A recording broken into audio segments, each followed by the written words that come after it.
Vamos a efectuar un análisis a partir de la imagen mostrada de la primera ley de la teoría electromagnética, ley de Gauss para el campo eléctrico. Sucede que una fuente de un campo eléctrico es una carga eléctrica Q puntual en una situación estática, la cual es capaz de generar en su entorno tridimensionalmente, en el espacio que la rodea, una magnitud denominada campo eléctrico. El campo eléctrico se representa por medio de líneas de campo y es el agente intermediario entre cargas para la manifestación de los efectos de fuerza, tanto de atracción como repulsión. En la primera ley, lo que queda establecido es que el flujo eléctrico, ya sea de forma integral o diferencial, es directamente proporcional a la carga neta encerrada en dicha superficie sobre la permitividad eléctrica en el vacío, epsilon sub 0. Entonces, una de las cosas que se tiene que tener cuidado entre tantas es que nosotros analizamos una superficie gaussiana y lo que vamos a pretender obtener con la primera ley es el flujo eléctrico, o sea, en definitiva, el número de líneas de campo eléctrico por unidad de área. A mayor carga eléctrica, mayor cantidad de líneas de campo eléctrico y mayor será el flujo o la cantidad de líneas que atraviesan a dicha superficie. Si reducimos un poquito la expresión, nos queda, ya sabemos que es la carga neta encerrada, Q sobre epsilon sub 0. Si la carga eléctrica se duplica, si duplicamos Q en coulombios, vamos a tener el doble del flujo de campo eléctrico. Si triplicamos la carga en coulombios, vamos a tener el triple de cantidad de líneas de campo eléctrico, y por eso las magnitudes son directamente proporcionales. Eso es lo primero que tengo que tener en cuenta, así como lo que debo tener en cuenta es que debo considerar la carga neta encerrada en dicha superficie. Vamos a denominarle situación A.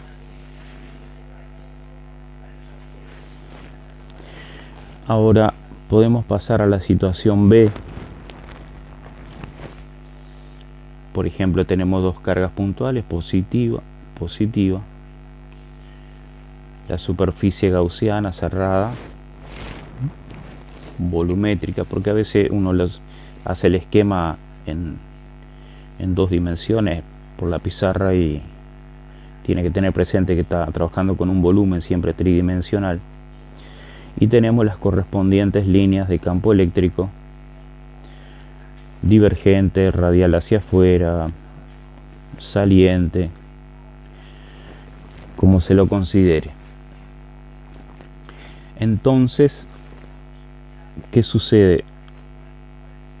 Que para determinar el flujo de campo eléctrico, o sea, el número de líneas por unidad de área, aplicando la primera ley del electromagnetismo, la ley de Gauss, vamos a tener que analizar la carga neta encerrada. Eso implica que si se tiene Q1 y se tiene Q2, lo que se va a hacer es la suma algebraica de Q1 más Q2 sobre epsilon sub 0. Al sumar estas cargas en coulombios dentro del sistema internacional, se va a obtener un valor Q, la suma de un número más otro, expresado en coulombios sobre epsilon sub 0, y de acá se va a sacar un valor que va a quedar expresado en Newton metro cuadrado, porque si también analizamos flujo eléctrico, tenemos el producto de el campo por área o por superficie, por el coseno del ángulo que existe entre el vector superficie y el vector campo eléctrico. Entonces sucede que acá tenemos campo eléctrico y la unidad de campo eléctrico es Newton por coulombio, y la unidad de área o superficie metro cuadrado. Entonces, de esta manera nosotros determinamos el flujo del campo eléctrico a través de dicha superficie, considerando las cargas que están dentro de la misma.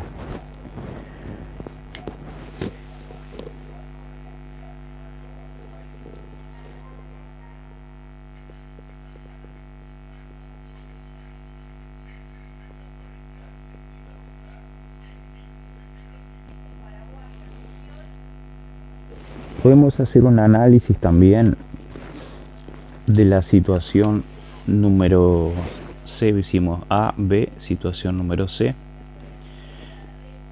Tenemos una carga puntual positiva, negativa, sea la partícula que sea, la superficie gaussiana correspondiente, 3 por ejemplo, y tenemos una carga puntual fuera de la superficie, o tenemos dos cargas puntuales fuera de la superficie. Claramente la primera ley establece que es la carga neta encerrada sobre epsilon 0. Es la carga neta que está dentro de la superficie. Es la suma algebraica de todos los valores expresados en coulombios dentro de la superficie gaussiana. ¿Qué sucede con esta carga Q? Genera un campo eléctrico de manera tal que la línea es entrante a la superficie y también saliente. La línea es entrante y también saliente. Cuando se hacen los cálculos, bueno, si entran 2 y salen 2, obviamente 2 menos 2, 0. Por eso una carga que esté fuera de la superficie gaussiana no contribuye al flujo eléctrico. El flujo eléctrico es nulo, siempre.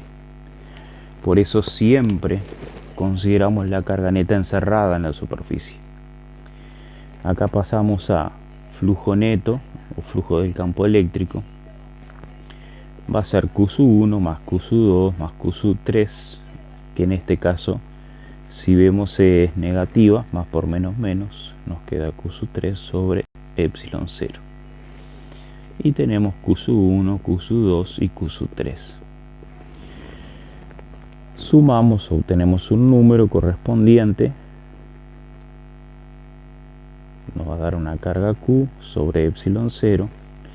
Epsilon 0 tiene un valor de 8,85 por 10 a la menos 12 coulombio cuadrado sobre newton metro cuadrado. Y ya habíamos planteado y comentado que la unidad al hacer este cociente nos va a dar sencillamente un número expresado en newton por coulombio metro cuadrado, proveniente de el análisis de que también el flujo eléctrico es el producto del campo por la superficie por el coseno del ángulo que forma dicho campo eléctrico con dicho vector superficie. Tenemos acá el vector superficie, por ejemplo así oblicuo, el vector campo eléctrico, y este es el ángulo alfa entre ambos vectores.